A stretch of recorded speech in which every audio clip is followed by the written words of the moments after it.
šta ako vam kažem da u našim glavama upravo sada žive prave, žive ćelije naše majke, pa čak i dece koja još nisu rođena?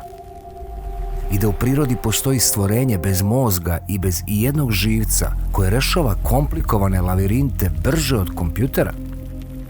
Da u dubinama okeana pliva meduza koja nikada ne umire od starosti, nego kada ostari jednostavno klikne na reset i ponovo se rodi? Ili pak da su naučnici običnom strujom naterali crva da pusti drugu glavu tamo gdje je trebao biti rep? I na sve to pre samo nekoliko nedelja veštačka inteligencija uradila je nešto još luđe. Iz čistog kompjuterskog koda stvorila je prve žive viruse koji efikasno uništavaju i najopasnije bakterije. I znam, ovo zvuči veoma zastrašujuće kada se samo pomisli na to kakvi ljudi donose odluke, ali idemo deo po deo u ovoj prezanimljivoj priči.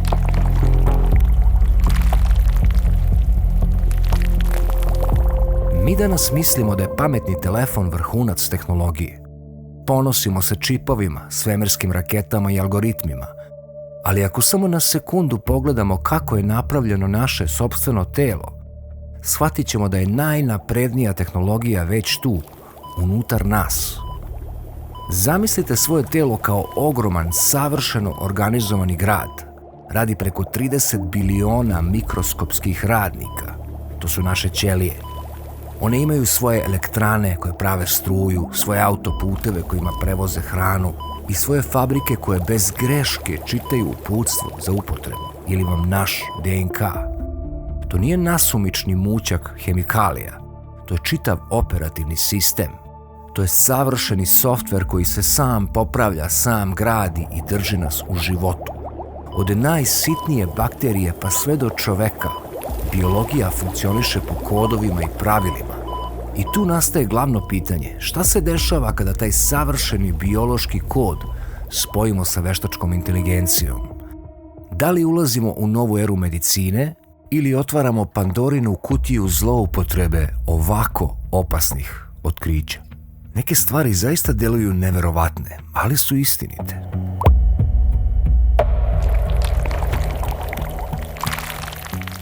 Ovo što ćemo sada da obradimo je bukvalno neverovatno dostignuće, veliko čudo i nekako je prošlo ispod žita, veoma se malo priča o tome. Verovatno zato što je nauka, pa ljude to umara. Ali ovo zaista treba da poslušate. Dakle, godinama na mediji i velike tehnološke kompanije serviraju istu priču. Pokazuju nam kako veštačka inteligencija piše sastave, pravi slike, montira videe ili odgovara na pitanja.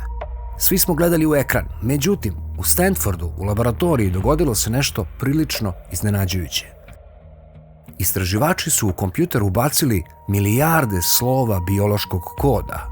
Ubacili su kompletan genetski zapis 100.000 prirodnih organizama i napravili su model pod nazivom Evo. Jedini zadatak Eva bio je da shvati kako je napisan sam životni kod. Da bismo razumeli koliko je ovo ozbiljno, zamislite kako funkcioniše klasičan algoritam.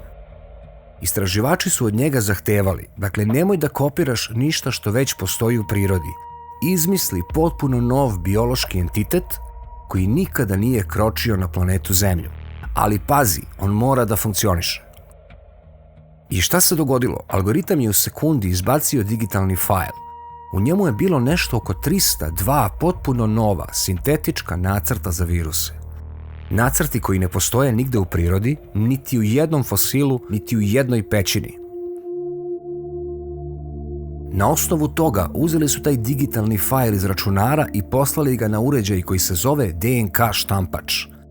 Taj aparat je slovo po slovo od hemijskih elemenata sastavio fizičku traku tog novog DNK koda. Ubacili su taj kod u ćeliju u laboratoriji i u tom trenutku dogodilo se čudo. Dakle, sintetičke strukture su oživele. Počele su da se kreću, da napadaju bakterije i da se razmnožavaju u realnom svetu. Dakle, ovo je toliko ogromna vest da je prosto sramota da se o ovome ne priča. Razmislite samo na trenutak o ovome. Dakle, granica između digitalnog i biološkog sveta je zvanično obrisana. Mi smo savršeno svesni, kao ljudi, koliko su biologija i medicina komplikovane. Jer se radi o ogromnom broju proračuna koji trebaju da se završe. To je sada neverovatno ubrzano. Međutim, prvi put i funkcionalno ubrzano. Veštačka inteligencija od nule stvara nove biološke agense za svega par sekundi. Pitanje koje se samo nameće glasi, ako je algoritam uspeo da dešifruje i stvori kod života, šta se još nalazi u tim bazama podataka o kojima niko ne govori naglas? I ko zapravo drži ključeve ove nove sintetičke evolucije? Odgovor na ovo pitanje krije se u samoj strukturi koda, od kog smo mi napravljeni. A ono što su otkrili unutar našeg sopstvenog tela je još luđe od onoga što je napravio kompjuter. Mi smo učeni da je DNK jedini nacrt našeg tela, da on određuje gde će izrasti ruka, gde oko, a gde srce. Međutim, biolog po imenu dr. Michael Levin dokazao je da je to samo pola istine. DNK su zapravo cigle, ali raspored gradnje diktira bioelektrična mreža, nevidljivo naponsko polje koje teče između ćelija. Ne znam da li ste znali ovu informaciju, ovo je novo otkriće. Izveden je veoma zanimljiv eksperiment.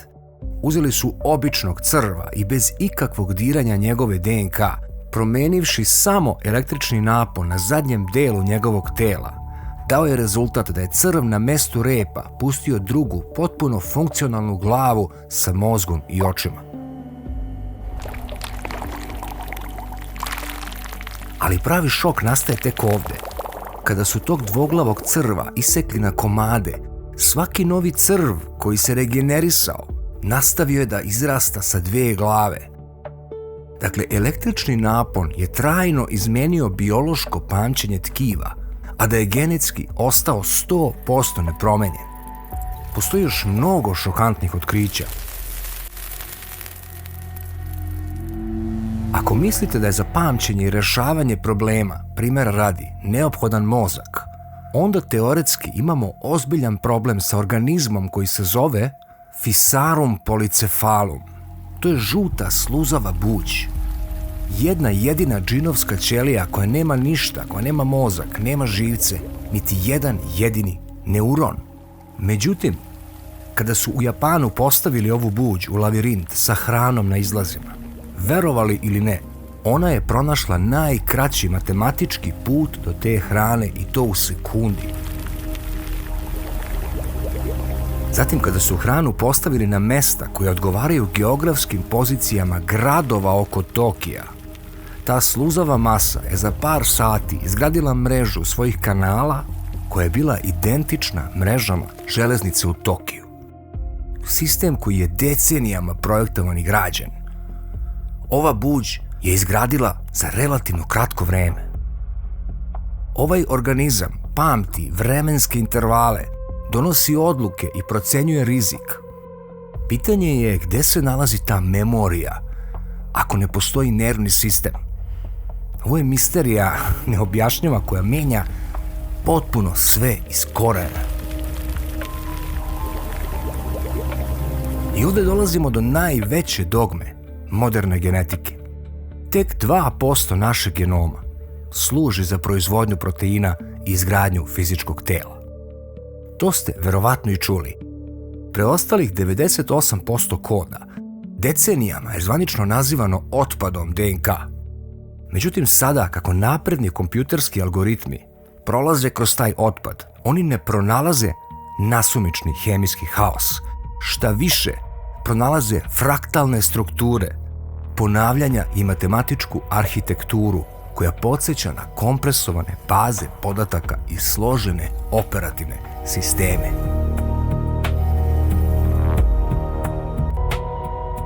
Dakle, priroda ne troši energiju na kopiranje 100 milijardi kilometara beskorisnog koda kroz milenijume. Ti delovi DNK nisu otpad. Oni su zaključane arhive i kontrolne komande, čiju funkciju tek počinjemo da naslućujemo. U jednom od starih videa pričao sam o tome da jedno drvo ima mnogostruko više gena nego čovek.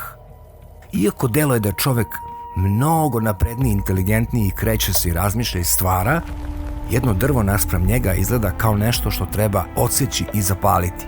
Međutim, kada uz ovo znanje postavite pitanje šta ako ti geni u jednom trenutku pod nekakvim uslovima mogu da se aktiviraju, onda vam postaje jasno zašto je neko drvo možda moglo da izrasti 100 km i da šta više, možda čak u jednom trenutku je umesto plodova slatkih ili voća davalo život. Mi to ne možemo da znamo. Ova nova otkrića nam otvaraju maštu u savršenom smeru, jer ništa nije onako kako smo mi smatrali da će biti.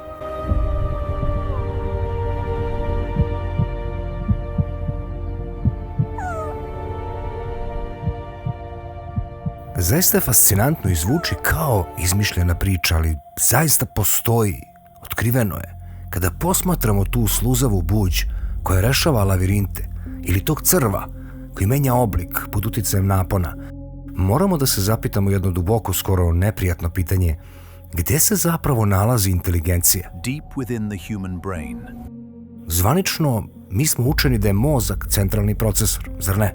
A da je DNK samo fiksirani hard disk. Ali ako organizam bez jednog živca donosi logičke odluke, to znači da je biologija mnogo više od same proste hemije.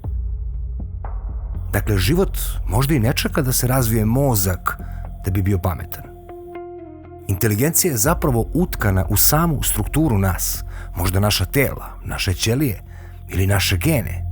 Možda oni nisu sami po sebi stvorili svest, već funkcionišu kao napredni prijemnici koji čitaju već postojeći univerzalni operativni sistem prirode.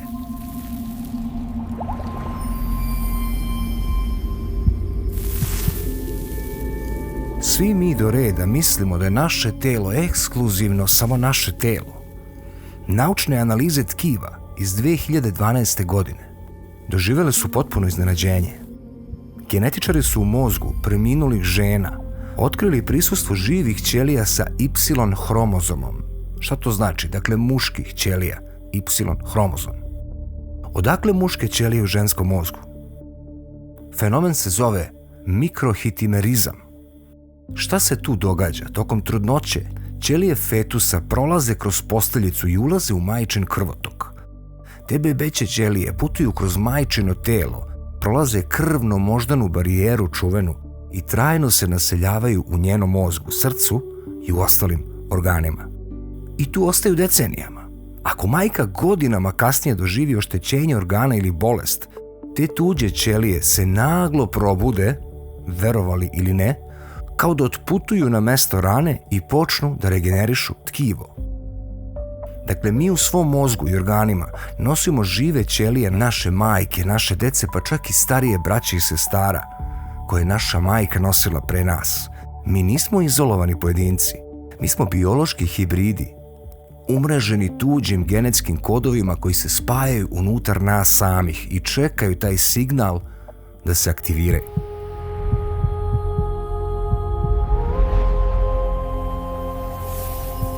I tako, dok se genetika godinama oslanjala na hemiju, nova naučna disciplina koja se zove kvantna biologija otkrila je proces koji prkosi klasičnoj fizici. Godinama se verovalo da se mutacije u DNK dešavaju isključivo usled radijacije, toksina ili proste greške pri kopiranju. Ali istraživanja pokazuju da protoni unutar samog lanca DNK izvode takozvano kvantno tuneliranje. Pod određenim uslovima proton se doslovno dematerializuje sa jednog mesta na traci i u istom milisekundu se pojavi na drugom, dakle bukvalno preskačući fizičku barijeru kao da ne postoji. Kada proton to uradi, genetsko slovo se promeni. Dobri moji ljudi, gen se transformiše u sekundi bez ikakvog spoljnog uticaja. To znači da biologija na najosnovnijem mikroskopskom nivou koristi kvantne efekte i komunikaciju sa kvantnim poljem kako bi menjala sopstveni kod. Šta zaključujemo? Zaključujemo da priroda ne čeka opet ogroman broj godina ili nekakvu sporu evoluciju. Ona u sebi ima ugrađen kvantni softver za trenutno prilagođavanje. Problem je samo u tome što mi tek kratko vreme razmišljamo o tome, pa smo došli do zaključka da to mora trajati, ali mi ne znamo kako se ti procesi aktiviraju. Možda ćemo i saznati.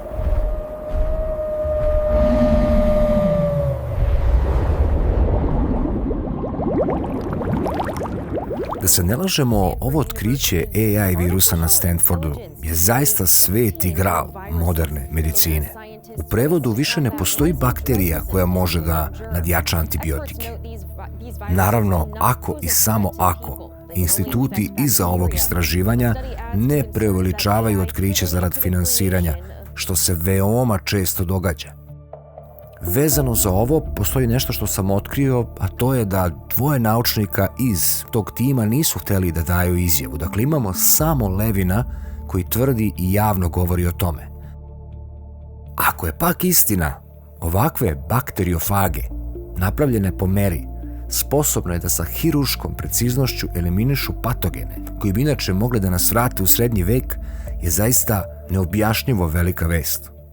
Ako se primeni u dobre svrhe. Međutim, ako zagrebemo ispod površine, mi ulazimo u svet duboke, jezive neizvesnosti. Onoga trenutka kada AI obučimo na genetskom kodu prirode, mi dajemo tom algoritmu alat za lečenje, dajemo joj master ključ za dizajniranje života, a savršeno smo svesni da korporacije posjeduju AI kod. Primjera radi, AI može da projektuje virus koji savršeno ubija određenu bakteriju, ali veštačka inteligencija nema svest o kompleksnosti ekosistema. Šta ako sintetički virus u prirodi mutira? Šta ako promeni metu i počne da uništava korisne bakterije u našem mikrobiomu ili zemljištu, izazivajući tako lančanu reakciju koju nijedan kompjuter neće biti u stanju da simulira? Ono što do sada znamo, tradicionalni virusi ostavljaju tragove na koje su naši imunološki sistemi i dijagnostički testovi koliko toliko navikli. AI virusi su međutim potpuno nepoznati prirodi, a pogotovo nama. Onog trenutka kada algoritam sastavi genetski niz koji nikada ranije nije postojao, tradicionalna biološka odbrana postaje slepa ulica, dobri moji ljudi. Onoliko koliko je ovo otkriće korisno i veliko, toliko je i opasno.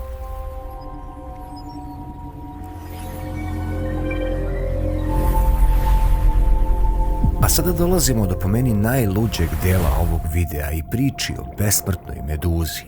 Ovo je samo uvertira u to da dobro razmislite gdje bi mi danas mogli da budemo sa ovolikim znanjem i otkrićima, da samo ne trošimo energiju na staromodne stvari, na ubijanja, na ratove i tako dalje. Samo zamislite to na jedan sekund. U zvaničnoj biologiji postoji to jedno stvorenje koje potpuno ruši definiciju smrti i stvaranja kakvu poznajemo. Zove se Turritopsis dohrni, u nauci poznatija kao besmrtna meduza. Dok svi ostali organizmi idu jednosmernom ulicom od rađanja preko starenja do smrti, ova meduza posjeduje biološko dugme, bukvalni reset. Kada doživi fizičku povredu, glad ili nepovoljnu temperaturu vode, ona ne ulazi u proces umiranja. Umjesto toga, ona aktivira fascinantan molekularni proces koji se zove transdiferencijacija. Šta to zapravo znači u praksi? Njene odrasle, potpuno specijalizovane ćelije, ćelije zvona, organa i pipaka, gube svoj trenutni identitet i vraćaju se u matično, nerazvijeno stanje. Dakle, meduza se doslovno apsorbuje, skuplja u malu biološku kapljicu i pada na morsko dno. Iz te kapljice izrasta novi polip, koji potom bespolnim putem rađa desetine novih, mladih meduza. I sve one nose identičan genetski kod. Dakle, genetičari su analizom njenog genoma otkrili da ona tokom ovog procesa aktivira specifične sisteme za popravku DNK i održavanje telomera, koji su kod većine drugih bića trajno isključeni, što je veoma zanimljivo. To nam dokazuje da starenje nije samo fizički zakon, već softverski ograničeni proces za pojedine. kod za potpunu celuralnu regeneraciju i podmlađivanje već postoji u prirodi. Pitanje je samo zašto je kod viših organizama, ili vam kod nas, taj komandni niz zaključan pod nekakvom šifrom. Jer da biološki plan ne zavisi samo od hemije i molekula DNK, pokazali su čak i revolucionarni eksperimenti na univerzitetu Tufts. Tamo su želeli da otkriju kako ćelije znaju svoj tačan raspored u prostoru. Veoma važno pitanje. Zašto ruke rastu na ramenima, a ne na leđima? Uzeli su larvu žabe i bez jedne genetske modifikacije, bez dodavanja hemikalija ili matičnih ćelija, i primenili su samo bioelektrični napon u maloj grupi običnih ćelija kože na njenim leđima. Manipulacijom ovih ionskih kanala poslali su ćelijama specifičan električni signal koji u normalnim uslovima govori organizmu: ovde se gradi oko. Rezultat je šokirao sve. Te ćelije kože nisu napravile nikakav tumor ili ožiljak. One su počele da se dele i organizuju u potpuno funkcionalno oko na leđima žabe, sa sve mrežnjačom, sočivom i očnim živcem, koji se samostalno povezao sa kičmenom moždinom. Dakle, ovaj eksperiment je dokazao postojanje bioelektričnog morfogenetskog polja. Dakle, DNK ostaje spisak materijala, samo nacrt za proteine, ali bioelektrični napon je suština koja daje geografske koordinate. Dakle, on je taj nevidljivi arhitekta koji govori ćelijama gde je gore, gde je dole, gde je levo, a gde je desno. I šta tačno od ponuđenog materijala treba da sagrade na tom mestu.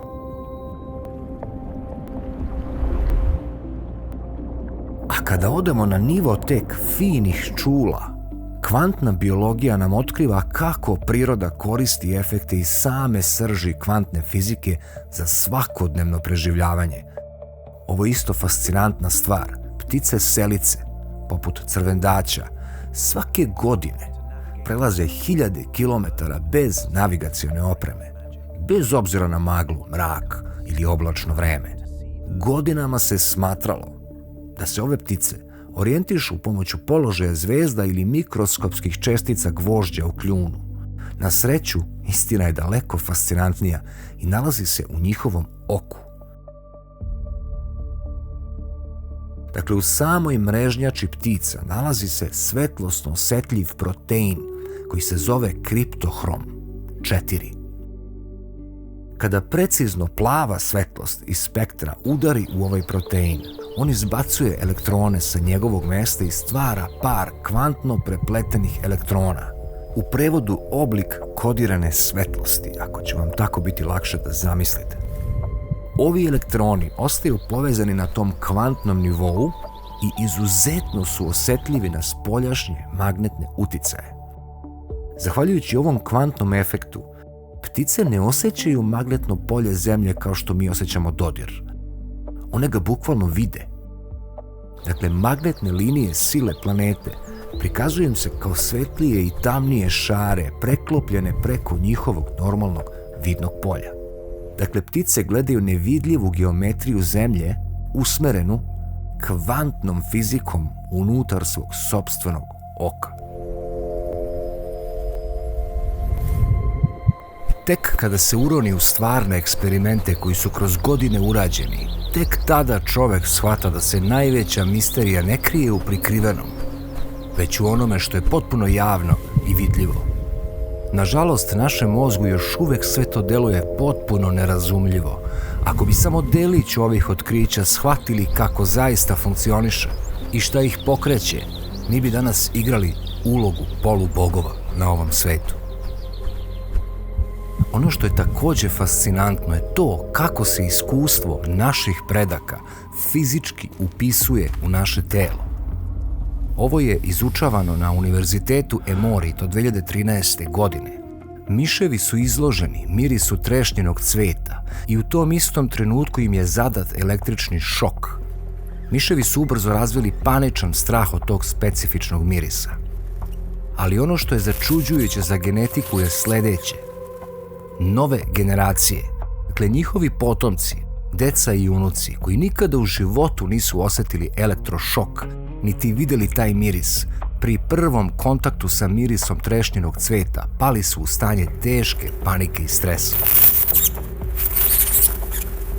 Daljom analizom njihovog mozga utvrđeno je da su se rodili sa daleko većim brojem receptora za taj specifičan miris.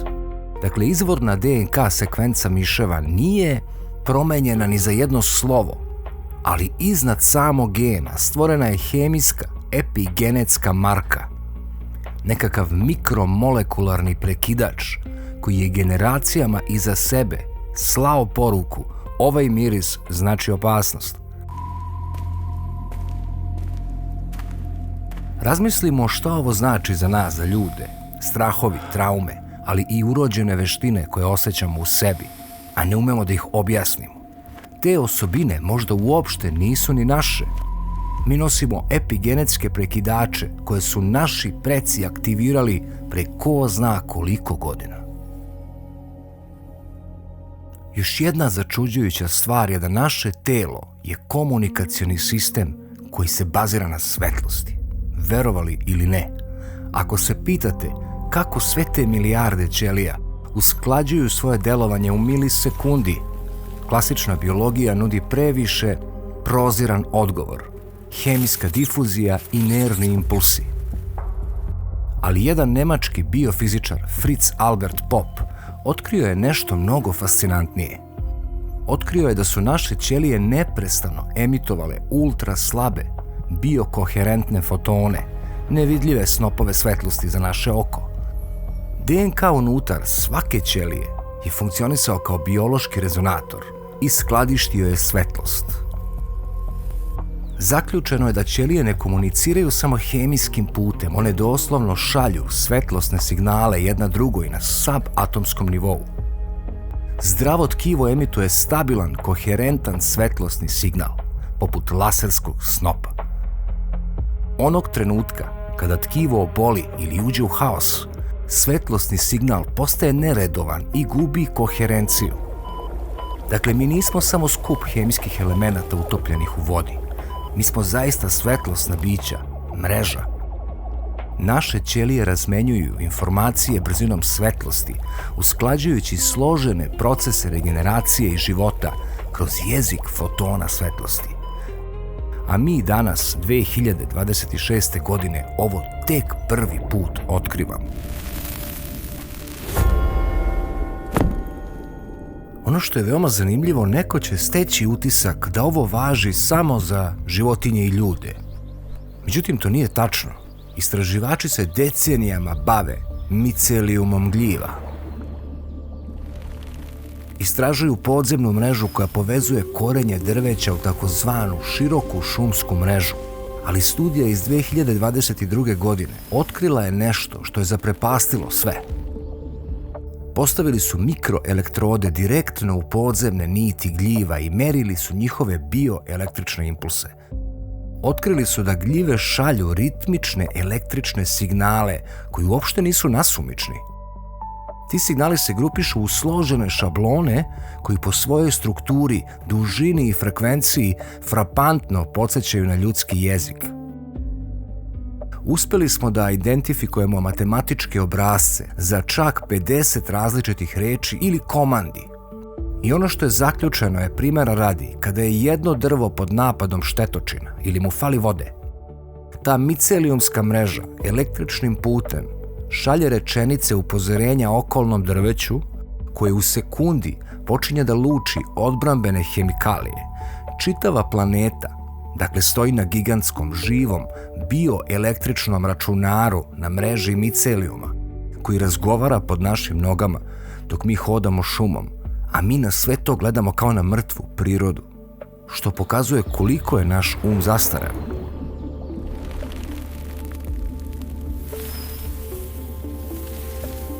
I zaista, šta je sa nama? Mi uvek gledamo u mozak kao na jedini centar misli i sećanja. Međutim, moderna neurokardiologija otkrila je ljudsko srce, primjera radi, nije samo prosta pumpa za krv.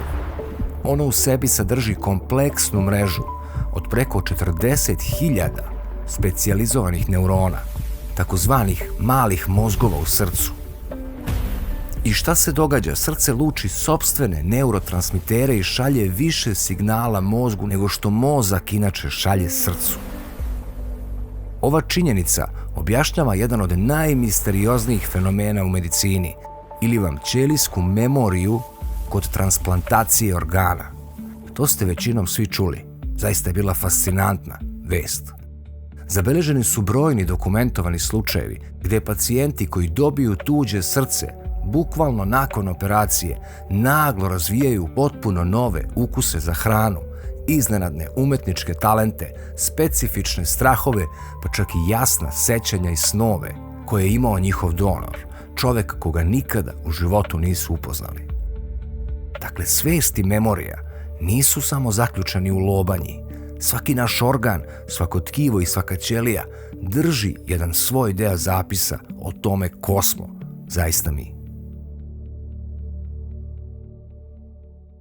Oni koji vole muziku, a možda nisu znali, ja se bavim i muzikom. To je moja prva ljubav. Time se bavim od svojih 6 godina, skoro 40 godina.